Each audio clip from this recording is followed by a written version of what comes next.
여러분 안녕하십니까. 화요일 아침 여수 MBC 뉴스투데이입니다. 4.15 총선을 앞두고 공천과 지지 기반 확보를 위해 총력전이 시작됐습니다.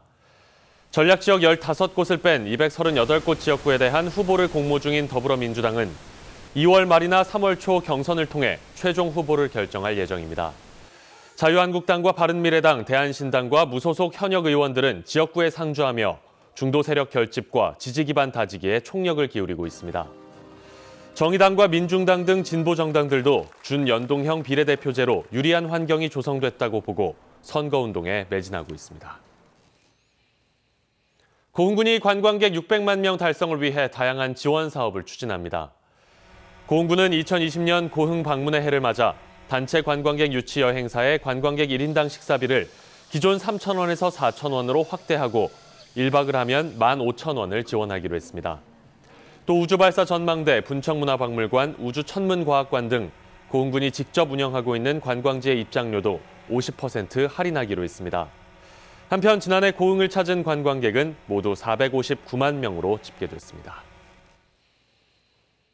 일반 병원이 문을 닫는 주말이나 새벽, 아이가 갑자기 심하게 아프면 응급실에 데리고 갈 수밖에 없는데요. 지역에 소아 전문 응급시설이 없다 보니 병원에서 아이를 받아주지 않거나 고열이 나는데도 성인과 뒤섞여 순서를 기다리는 경우가 많습니다. 강서영 기자가 취재했습니다. 여수에서 25개월 손녀를 돌보는 장미숙 씨. 지난 주말 손녀의 열이 40도까지 치솟았지만 해열 처치를 바로 받지 못했습니다. 지역에 소아 전문 응급실이 없다 보니 성인 환자와 뒤섞인 긴 응급실 대기줄을 기다려야만 했기 때문입니다. 기다리다 못한 장 씨는 손녀를 데리고 이 병원 저 병원을 전전해 치료해야 하는 불편을 겪었습니다. 40도가 넘은 게 이렇게 처지더라고요. 그러니까 겁이 나는 거야 이제. 어른도 아니고 애들은 무섭잖아요. 병원을 몇 군데를 돌아다녔어요. 근데 응급실 가도 병원도 응급실이 없고 입원 환자만 돌보고 병원도 마찬가지고 나 한 사람뿐만이 아닐 거라고 생각해요. 아이가 어릴수록 증상이 심할수록 갈 수 있는 응급실은 더 줄어듭니다. 소아의 경우 증상과 처치 방법 등이 성인과 달라 특수한 장비와 체계를 갖춘 전문 병원이 필요한데 전남 동부 지역에는 전문적으로 신생아와 소아 환자를 치료하는 소아 응급실과 소아 전문 응급센터가 없기 때문입니다.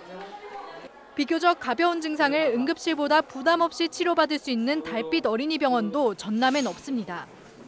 그나마 순천 권역응급의료센터에 있었던 신생아 중환자실은 소아과 전문의를 구하기가 어려워 얼마 전 문을 닫았습니다. 학교 의사 선생님이 없으니까 그랬죠. 학교 선생님들이 여러분이 많이 계셔야 이런 걸 다 감당할 수 있으니까. 물론 애도 안 나니까. 상황이 이렇다 보니 맘카페에는 지역 응급실이 신생아 처치를 기피하며 대도시 병원을 안내했다는 글을 쉽게 확인할 수 있습니다. 갑자기 아이가 아파도 마음 놓고 데려갈 응급실조차 없는 지역의 소아응급실태. 출산 장려에 앞서 아이들이 언제 어디서나 치료받을 수 있는 소아응급 인프라가 구축돼야 한다는 목소리가 커지고 있습니다. MBC 뉴스 강서영입니다.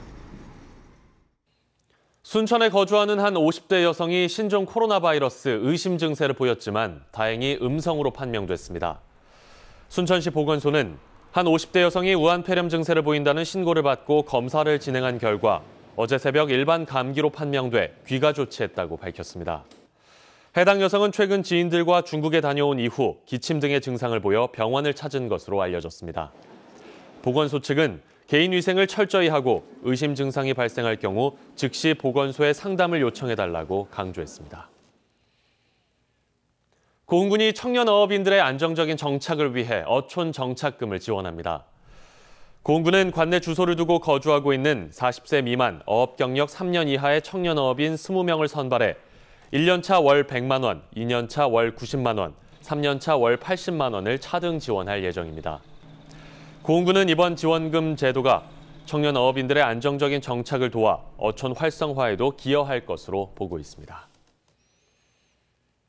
목포 대양산단은 그동안 분양에 어려움을 겪으면서 시 재정에 큰 부담이 됐습니다. 그런데 최근 분양률이 70%를 돌파한 데 이어 기업 유치에 도움이 되는 국가 지원 대상에 잇따라 포함되면서 분양의 청신호가 켜졌습니다. 김양훈 기자가 취재했습니다. 지난 2016년 준공된 목포 대양산단.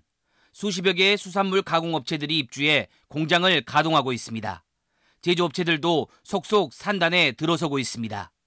대양산단은 현재까지 106만 8천 제곱미터 가운데 75만 제곱미터를 분양해 70.56%의 분양률을 보이고 있습니다. 2018년 말 51.3%에 머물렀던 분양률은 1년 만에 20% 가까이 증가했습니다. 부서별 분양 책임제를 실시하는 등 공격적인 기업 유치 활동에 나선 결과입니다. 지난 11월에는 대양산단이 국가에너지산업 융복합단지로 지정되면서 에너지 관련 기업들의 투자 문의가 잇따르고 있습니다. 공공기관의 우선구매와 보조금 지원 비율 확대, 지방세 감면 등 다양한 혜택이 주어지기 때문입니다.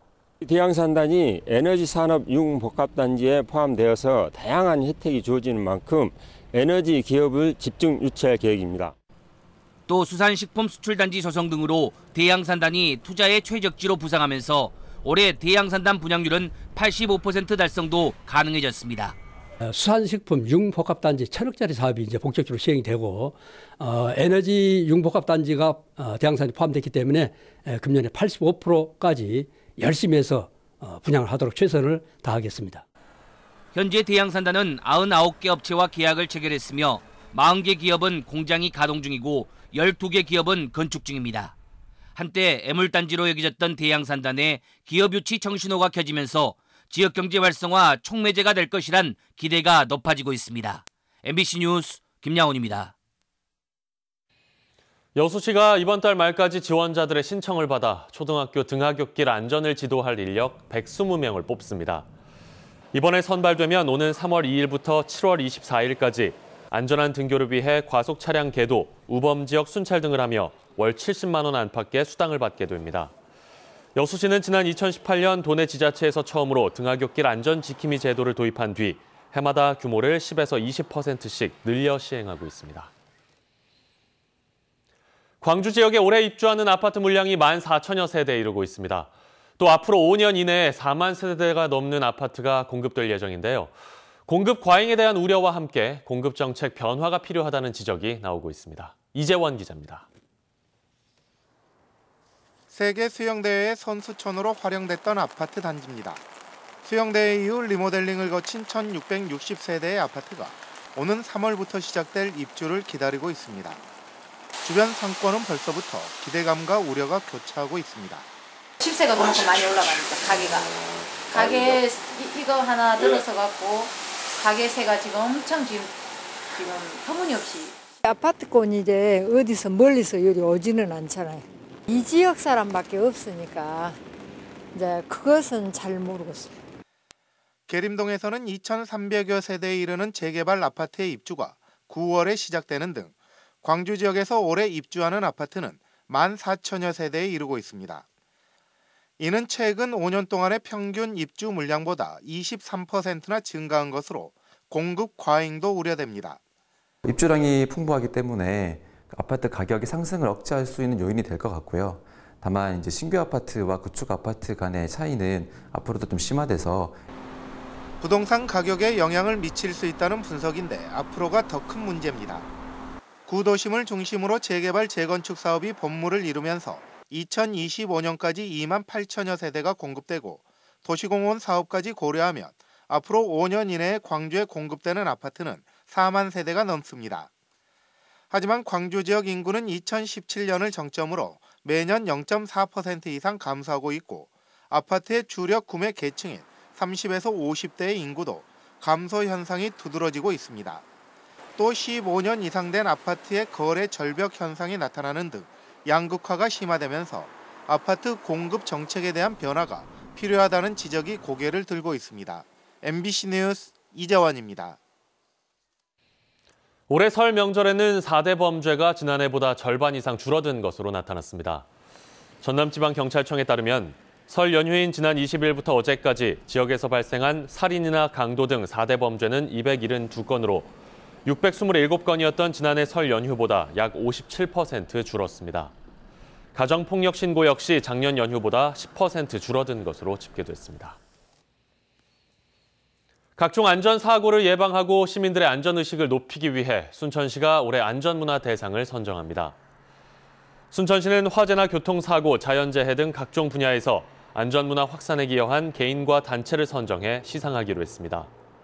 순천시는 오는 3월 공고를 내고 9월까지 후보자를 접수한 뒤 심사를 거쳐 연말쯤 최종 수상자를 발표할 예정입니다. 최근 3년 동안 농가 부채가 급속하게 증가하면서 농민 소득이 감소했다는 지적이 제기됐습니다. 더불어민주당 손금주 의원이 농협중앙회 등의 자료를 분석한 결과에 따르면 지난 2016년 2,673만 원이던 농가의 부채는 2018년 3,327만 원으로 24.5% 증가한 반면 같은 기간 농가 소득은 3,720만 원에서 4,207만 원으로 13% 증가하는 데 그쳤습니다. 이에 따라 소득에서 부채를 뺀 실질 농가 소득은 1,047만 원에서 880만 원으로 오히려 감소한 것으로 나타났습니다. 올 한 해 에너지 절감과 온실가스 감축 활동에 적극 참여한 여수 지역 아파트 단지 3곳에 2천만 원의 상금이 주어집니다. 여수시는 그린 공동주택 만들기 사업의 하나로 다음 달 아파트 단지들의 신청을 받아 9월까지 에너지 절감 활동 실적을 평가한 뒤 올해 안에 최우수 단지 한 군데에 1,000만 원, 우수 단지 2곳에 500만 원씩의 상금을 줄 예정입니다. 지난해 최우수 아파트 단지로는 여서동 현대산업아파트가, 지난 2018년에는 미평 주공아파트가 선정돼 각각 1,000만 원씩의 상금을 받았습니다. 순천 역세권 도시재생 사업이 올해부터 본격적으로 추진됩니다. 순천시는 오는 2023년까지 340억 원을 들여 순천역 인근을 중심으로 거점 공간 조성과 생활 SOC 확충, 상권 활성화 사업 등을 단계적으로 진행할 계획이라고 밝혔습니다. 떨어지고 있는데요. 반면 이 시각 대관령의 CCTV 화면을 보시면 강원 산간지방에서는 굵은 눈발이 이어지고 있습니다. 이들적 대설특보가 내려진 가운데 지금까지 30cm 안팎의 폭설이 기록되고 있고요. 동해안 지방 곳곳으로도 빗줄기가 이어지고 있는 가운데 강한 바람도 동반되고 있습니다. 지금 강풍주의보가 발효 중인 울산에는 순간 시속 80km가 넘는 돌풍이 관측되고 있는데요. 동해안 지방의 강수는 모레까지 길게 이어지겠습니다. 그 사이 강원 산지에는 5에서 최대 30cm가량의 폭설이 더 쏟아지겠고요. 내일은 제주와 남부지방 곳곳으로도 비가 조금 더 내리는 가운데 해안가를 중심으로는 계속해서 강풍을 주의하셔야겠습니다. 오늘 온종일 하늘빛은 흐리겠지만 공기질만큼은 내내 깨끗하겠습니다. 날도 계속해서 포근해서 현재 서울이 5.5도 가리키고 있는데요. 한낮에도 서울이 9도, 광주와 대구 11도, 부산은 12도까지 오르겠습니다. 날씨였습니다.